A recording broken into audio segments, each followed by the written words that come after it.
বাংলাদেশে প্রতি বছর কোরবানির ঈদকে ঘিরে তৈরি হয় দেশের অন্যতম বৃহৎ মৌসুমী অর্থনৈতিক চক্র।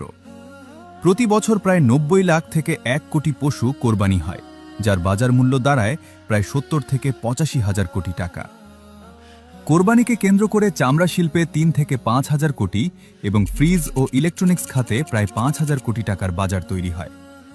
এছাড়া মশলা ও খাদ্যপণ্যে ২ থেকে ৪ হাজার কোটি, পশুখাদ্যে ২ থেকে ৩ হাজার কোটি, পরিবহন ও পশুর হাটে প্রায় ২.৫ হাজার কোটি, কসাই শ্রমিক খাতে ১.৫ হাজার কোটি এবং কামার শিল্পে প্রায় ৬০০ কোটি টাকার লেনদেন হয়।